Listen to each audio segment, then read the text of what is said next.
ETF index mutual funds నేర్చుకుని stock మార్కెట్లో రాణించాలనుకుంటున్నారా? వెంటనే ఈ నెంబర్కి కాల్ చేయండి.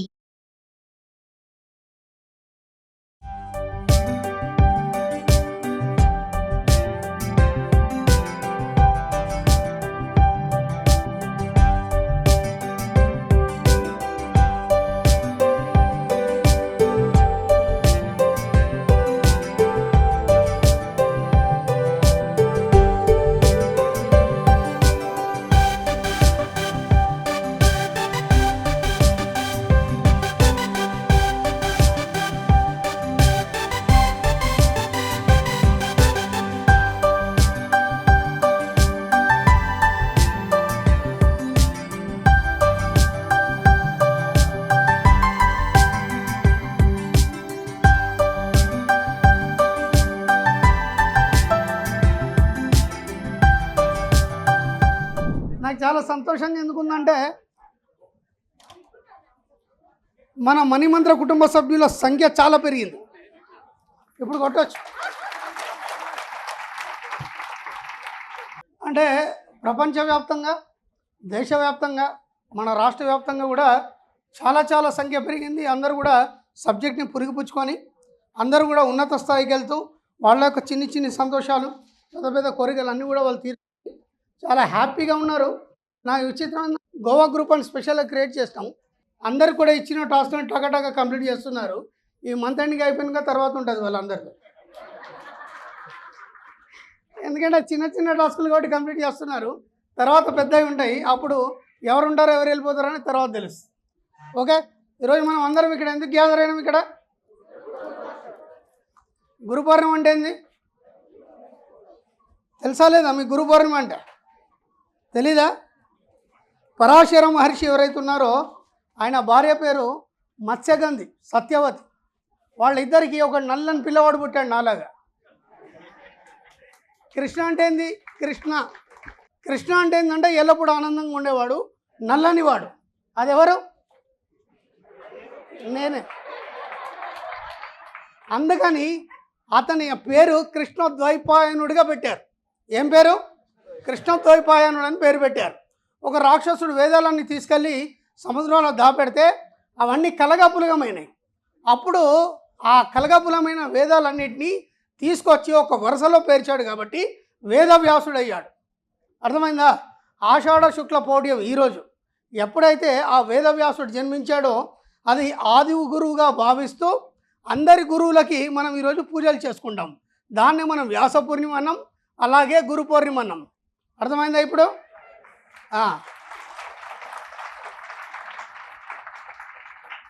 గురువు అంటే ఏంటి? ఎలా ఉంటాడు గురువు? నాలా ఉన్నాడు. గురువు ఎలాగైనా ఉంటాడు. మనం ఇంతకుముందు చెప్పుకున్నాం డంబాసురుడి కథ. గురువు ఎలాగైనా ఉంటాడు. తాగుబోతులాగా ఉంటాడు, వ్యభిచారిలాగా ఉంటాడు, పిచ్చోన్లాగా ఉంటాడు. ఇక్కడ ఏం చెప్తారంటే మనకి దత్త సాంప్రదాయంలో బాలోన్మత్త పిశాచవత్ అంటే గురువు ఎలా ఉంటాడంటే పసిపిల్లల్లాగా ఉంటాడు, పిశాచంలాగా ఉంటాడు, పిచ్చి వ్యవహరిస్తాడు, గుడ్డలు లేకుండా తిరుగుతాడు, ఏదైనా చేస్తాడు. దత్త సంప్రదాయంలో అదే చెప్తారు. గురువు ఎలా ఉంటాడంటే బాలోన్మత్త పిశాచవత్ అంటే ఒక మతోన్మాది లేదంటే ఒక పిచ్చివాడు, ఏది ఎలాగైనా ఉంటాడు. కానీ మనం గురువు కాదు అనడానికి లేదు. దీని మీద నేను డంబాసురుడి కథ ఇంతకుముందు చెప్పడం జరిగింది. ఐడియా ఉందా మీ అందరికీ? మళ్ళీ చెప్పాలా? రైట్. మనకి డంబాసురుడు అని ఒక రాక్షసుడు ఉన్నాడు. ఆ రాక్షసుడు ఇంద్రుడి మీదకి దండెత్తడానికి వచ్చాడు. ఇంద్రుడి మీదకి దండెత్తడానికి వస్తే ఇంద్రుడు పారిపోయి బ్రహ్మ దగ్గరికి వెళ్ళాడు. ఎక్కడికి? బ్రహ్మ దగ్గరికి వెళ్తే బ్రహ్మ అన్నాడు, నా దగ్గరికి ఎందుకు వచ్చినావురా? నిన్ను శ్రీ మహావిష్ణువు కాపాడుతాడు, వెళ్ళు అన్నాడు. ఈయన అన్నాడు, నేను ఆల్రెడీ వైకుంఠం వెళ్ళాను, వెళ్తే అక్కడ ఎవరు లేరు, ఆ మొత్తం వైకుంఠం అంతా ఖాళీ ఉంది, శ్రీ మహావిష్ణువు ఎక్కడున్నాడో తెలియదు అన్నాడు. అప్పుడు బ్రహ్మ ఏం చేశాడంటే దివ్య దృష్టిని చూసి, అరే ఆయన భూమి మీద విరజా నది తీరాన ఒక మర్రి చెట్టు కింద కూర్చొని ఉన్నాడురా, నువ్వు వెళ్ళి అక్కడ పట్టుకో అయింది అన్నాడు. అనగానే ఈయన వెళ్తుంటే ఒక్క నిమిషం ఆగన్నాడు. నువ్వు అక్కడికి వెళ్ళిన తర్వాత మర్రి చెట్టు కింద శ్రీ మహావిష్ణువు 4 చేతులతోని కిరీటంతో ఉన్నాడు. ఆయన ఒక తాగుబోతులాగా, ఒక వ్యభిచారిలాగా, ఒక పిచ్చివాడిలాగా ఉంటాడు.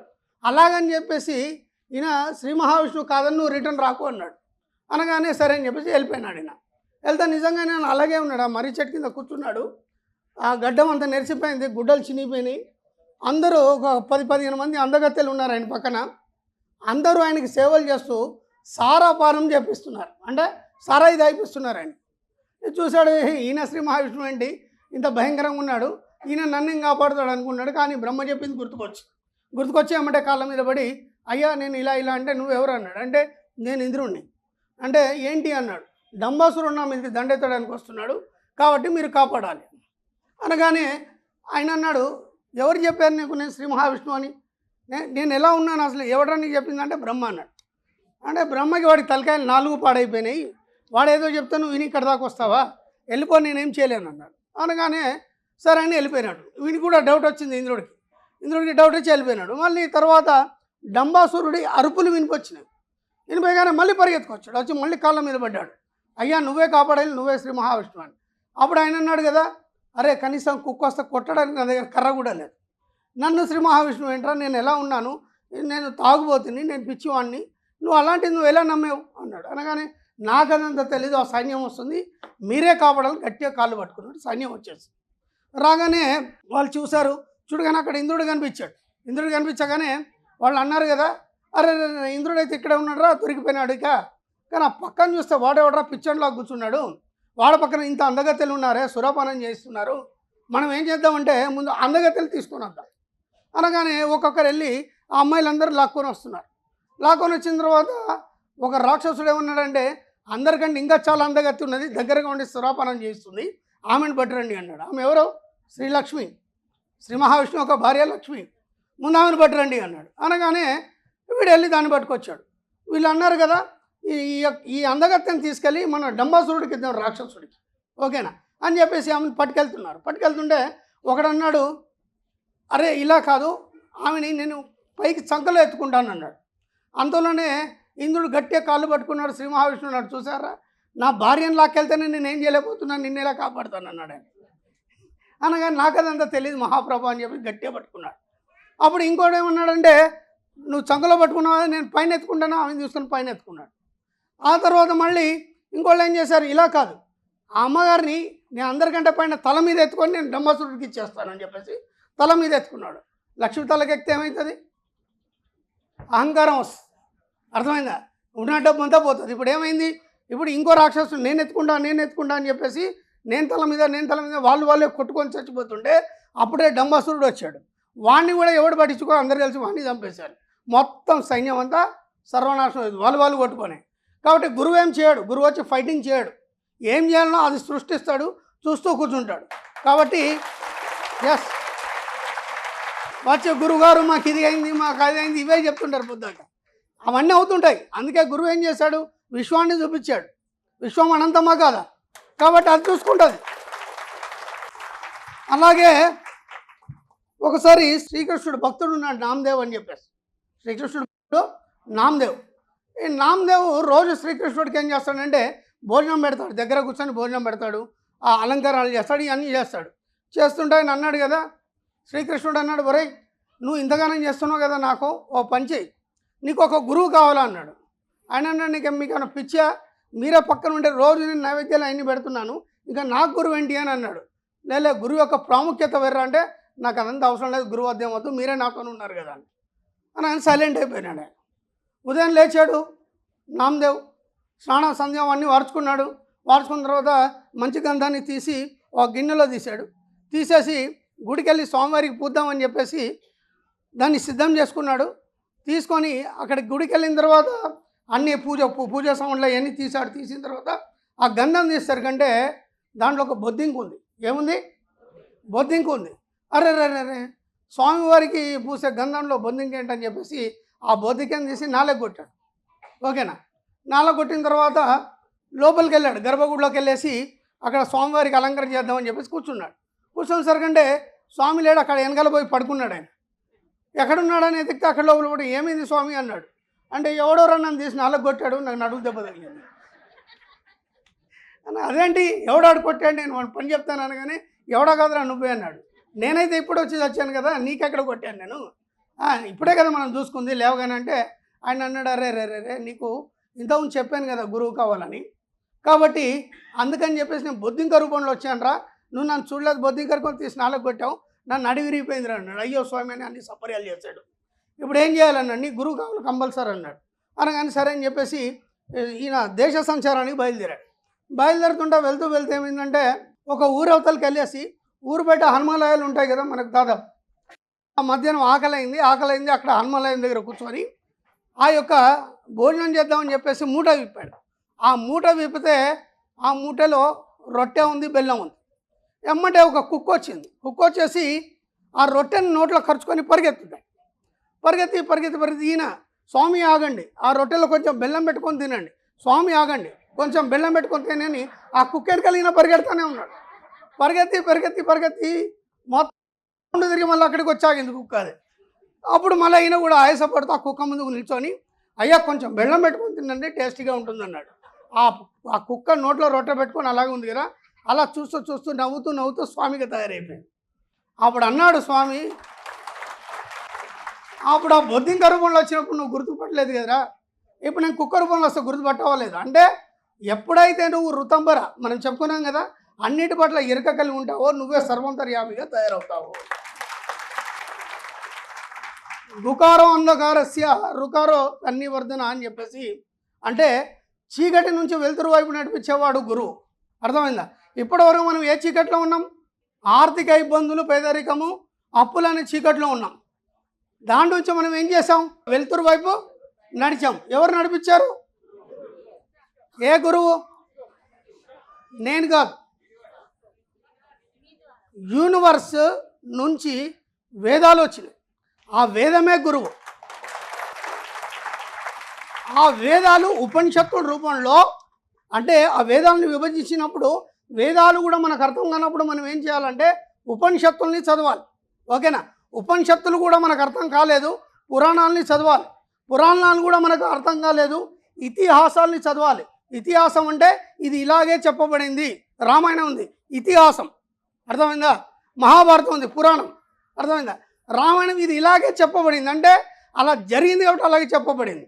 పురాణంలో చాలా కల్పితాలు ఉంటాయి కాబట్టి అవి కూడా మీకు అర్థం కాలేదు. అప్పుడు మన పెద్దవాళ్ళు ఏదైతే చెప్తారో దాన్ని పరిశీలించాలని చెప్పింది శాస్త్రం. అప్పుడు కూడా ఇంకా మీకేం అర్థం కాలేదు, అప్పుడు మైండ్ ఏదైతే చెప్తుందో దాన్ని పాటించమని చెప్పింది. కాబట్టి మన సబ్జెక్ట్ ఎక్కడి నుంచి తీసుకుంటున్నాం? మనం వేదం నుంచి తీసుకుంటున్నాం. కాబట్టి వేదం నుంచి మనకు అర్థం కాకుండా చివరిలో అక్కడ కూడా ఏం చెప్పబడిందంటే నీ ఇన్నర్ మైండ్ ఏదైతే చెప్తుందో దాన్ని మాత్రమే చేయమని చెప్పింది వేదం. వేదం అనేదే మనకు ఏదైనా సరే, వేదం అనేదే శృతి. శృతి అంటే ఏంది? అది రాయబడలేదు, చెప్తే వింటూ దాన్ని పాటించడం అయింది. ఆ తర్వాత ఋషుల నుంచి మన దాకా వచ్చింది. కాబట్టి మన సబ్జెక్ట్ అంతా వేదానుసారంగానే వేదానుగతంగానే నడుస్తుంది. కాబట్టి ఆ వేదాలని డివైడ్ చేస్తూ మొత్తం వేదాలన్నీ ఏం వేదాలు చెప్పండి? ఋగ్వేద, యజుర్వేద, సామవేద. వేదాలు ఈ 3 మాత్రమే, 4 కాదు. చాలామందికి తెలియదు. ఈ యొక్క వేదాలు ఏవైతే ఉన్నాయో ఈ 3 మాత్రమే. వీటి యొక్క సారం లాస్ట్ అధర్వణ వేదం. సామవేదం ఏమో సంగీతం గురించి వాటి గురించి చెప్తుంది, యజుర్వేదం ఏమో సైన్స్ గురించి చెప్తుంది. అలాగే మనకి ఋగ్వేదం ఏదైతుందో మన యొక్క విధి విధానాల గురించి చెప్తుంది. అలాగే అధర్వణ వేదం, వీటి యొక్క సారం అధర్వణ వేదం, అది మొత్తం మంత్రశాస్త్రం గురించి చెప్తుంది. అంటే మన విమానాలు ఎలా తయారు చేయాలి, మనం ఎలా జీవించాలి, మన జీవన విధానాన్ని మనం ఎలా మార్చుకోవాలి, ఒక్కొక్క వేదం ఒక్కో రకంగా మనకు చెప్పబడింది. మీకు ఈజీగా అర్థం కావాలంటే మనకు దాశరథి రంగాచార్య గారిది వేదం అనే ఒక జీవననాదం అనే ఒక బుక్ ఉంటుంది, తీసుకొని దాన్ని కంప్లీట్గా చదవండి. అంటే అద్భుతంగా ఉంటుంది. మన యొక్క జీవన విధానాన్ని మన అనుగుణంగా మనం ఎలా మార్చుకోవాలి అని చెప్పేసి వేదంలో ఏం చెప్పబడి ఉంది. కాబట్టి ఆ వేదాలన్నింటినీ మనకు అందించాడు. కాబట్టి అలాగే ఆ వేదం నుంచే మన యొక్క సబ్జెక్ట్ని అంతా తీసుకొని ఈరోజు ఇంత పెద్ద కుటుంబం తయారైంది. నాకు చాలా హ్యాపీగా ఉంది. నేను కూడా ఆ వేదవ్యాసుడికి వినమ్రంగా తల ఉంచి నమస్కరిస్తున్నాను. మీరందరూ కూడా ఆయన్ని ఒక్కసారి కృతజ్ఞతలు చప్పట్లు పట్టండి.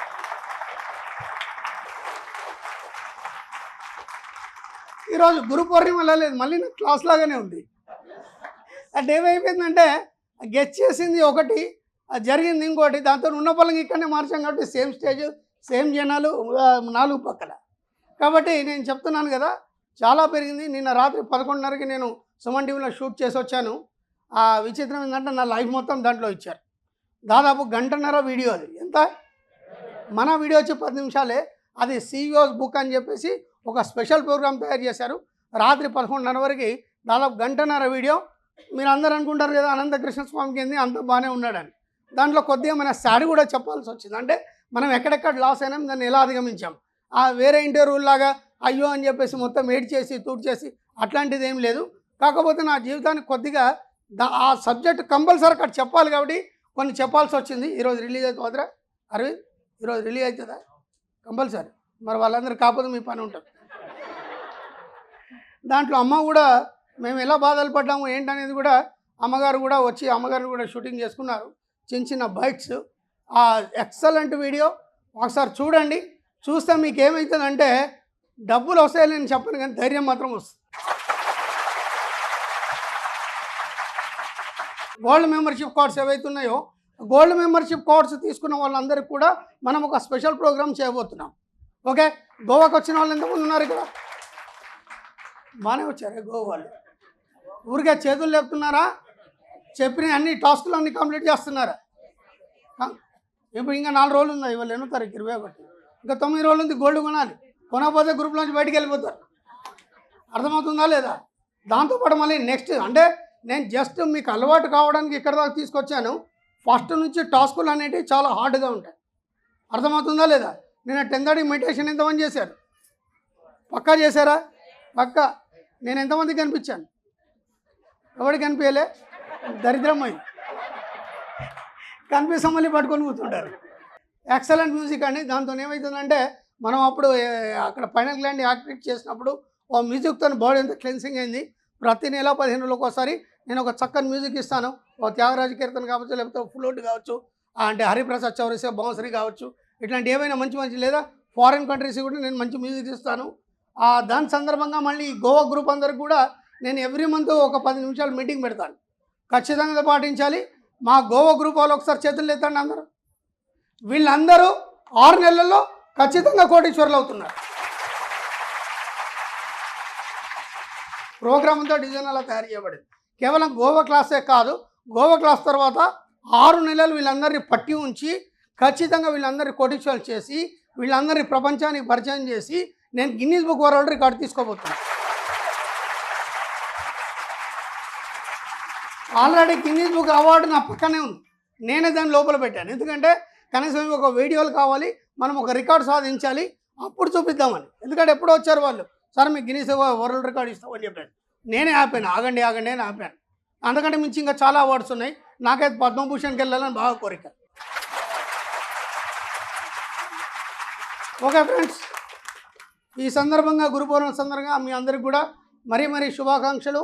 దాంతోపాటు మీరందరూ కూడా ధనవంతులుగా వర్ధిల్లాలని, మీ యొక్క వంశం కూడా ఇంకా వర్ధిల్లాలని ఆది గురువు అన్నట్టు వేదవ్యాసుడితో పాటు అందరి యొక్క గురువుల యొక్క కృపాకటాక్షాలు మీ దగ్గర ఉండాలని నేను మనస్ఫూర్తిగా కోరుకుంటున్నాను. మీకు తెలీదు, విచిత్రం ఏంటంటే స్టార్టింగ్లో 2 రోజులు క్లాస్ ఉండేది. అప్పుడు మనం అఫర్మేషన్ చెప్పించేది. రోజు మెడిటేషన్కి ముందు మనం ఏం చెప్పించేదంటే ఈ విశ్వంలో ఉన్న సకల గురువులు అంటే అది ముస్లిం గురువు కావచ్చు, ఇంకా క్రిస్టియన్ గురువు కావచ్చు, మన గురువు అంటే గురుమండలం అనేది ఒకటి ఉంటుంది మనకి ఆకాశంలో. నేను మన స్పెషల్ క్లాస్ ఎవరైతే వచ్చారో వాళ్ళకి ఐడియా ఉంటుంది. గురుమండలాధిష్టాన దేవత అమ్మవారు అక్కడ ఉంటారు. ఆ తర్వాత గురుపాదాలకి మొత్తం అందరూ నవావరణ తంత్రంలో అందరూ అమ్మవారికి నమస్కరిస్తారని చెప్పేసి నేను స్పెషల్ క్లాస్లో చెప్పడం జరిగింది. కాబట్టి ఆ గురుమండలంలో అందరు గురువులు అక్కడే ఉంటారు. తర్వాత ఏం చెప్పాను, సకల భూత ప్రేత పిశాచాలన్నిటికీ. ఎందుకంటే ఎవడేదో మీకు ప్రయోగం చేశాడని ఒక ఫీలింగ్ ఉంది, లేదంటే ఎవరు ఏదో పట్టింది అది ఫీలింగ్ ఉంది. వాటన్నిటికీ ఎవడన్నా నమస్కారం చేస్తాడా? మనం చేస్తాం కాబట్టి మన జోలికి రావాలి. అర్థమైందా? ఇప్పుడు మన పూర్వీకులు చెప్పారు కాబట్టి ముక్కోటి దేవతలకు ఉన్నారో లేదో మనకు తెలియదు, వాళ్ళు చెప్పారు కాబట్టి చెప్పాలి మనం. ఇప్పుడు ఏమైపోయింది, అందరికి వచ్చేసిందా లేదా? ఇది సంకల్పం చేసేది మనం. వీళ్ళందరూ కూడా మనం చెప్పేది ముక్కోటి దేవతలకి, అనేక భూతప్రేత పిశాచాలకి, ఈ విశ్వంలో ఉన్న భూతప్రేత పిశాచాలకి, అనేక గురువులకి. అర్థమైందా? మీ ఆశీర్వాదాలు నిరంతరం మా పైన ఉన్నందుకు విశ్వానికి కృతజ్ఞతలు. అయిపోయింది. ఇప్పుడు మీరు ఎటు వెళ్ళినా సరే మీరు హ్యాపీగా ఉంటారా లేదు? ఇక ఎలాంటి డిస్టర్బెన్స్ ఉండదు కదా. కాబట్టి ఈ విశ్వంలో ఉన్న సకల గురువుల యొక్క కృపాకటాక్షాలు మీ మీద ఉండాలని నేను మనస్ఫూర్తిగా కోరుకుంటూ మీరు అందరూ కూడా ఇంకా ఇంకా ఇంకా ఇంకా సంపాదించాలి. ఇప్పటికి దాదాపు మ్యాక్సిమం ఒక ఇంతకుముందు ఉన్న దానికంటే ఒక లెవెల్కి వచ్చారా లేదా మనస్ఫూర్తిగా చెప్పండి. కనీసం తృప్తిగా తింటున్నారు. ఇంతకుముందులాగా ఎత్తుకునే పరిస్థితి లేదు. అవునా కదా? మాట్లాడరండి. మీరు ఏం మాట్లాడకపోతే ఇంకా రాలేదా అక్కడికి అనుకుంటున్నారు. వచ్చారా లేదా? నిజాన్ని చెప్పండి. రైట్. అందరితో పాటు మీరు తలకాయిపోద్దు. వస్తారు వచ్చినా అని చెప్పండి, లేకపోతే వదిలిపెట్టండి. వచ్చారు కాబట్టి ఇక్కడి దాకా వచ్చారు. ఎందుకంటే ఒక్కొక్కరు చాలా దూరం నుంచి వచ్చారు. ఇప్పుడు విజయవాడ నుంచి వచ్చారు, బెంగళూరు నుంచి వచ్చారు, చాలా ఉంది. అంత దూరంకి వెళ్ళి గురు కార్యక్రమం రావడానికి ఎంత ఖర్చు అవుతుంది, ఇక్కడ అందరితో స్పెండ్ చేయడానికి, ఇక్కడ హోటల్ తీసుకోవాలంటే మీరు ఖర్చు పెట్టడానికి సిద్ధంగా ఉన్నారు. కాబట్టి మీరు ఎంత ఖర్చు పెడితే అంత డబ్బు రావడం అనేది మొదలవుతుంది. వీళ్ళందరూ కాబోయే ఈశ్వర్లు. మనకు అదృష్టం లేదు, మనం సబ్జెక్ట్ నేర్చుకుంటున్నాం, ఇప్పుడు వాళ్ళకి అందిస్తున్నాం. అందరు పిల్లలు కూడా డబ్బులు ఎక్కెడుతున్నారు, థ్యాంక్ యూ అని చెప్తున్నారు. కాబట్టి వీళ్ళందరూ నాకు చాలా ఇష్టం.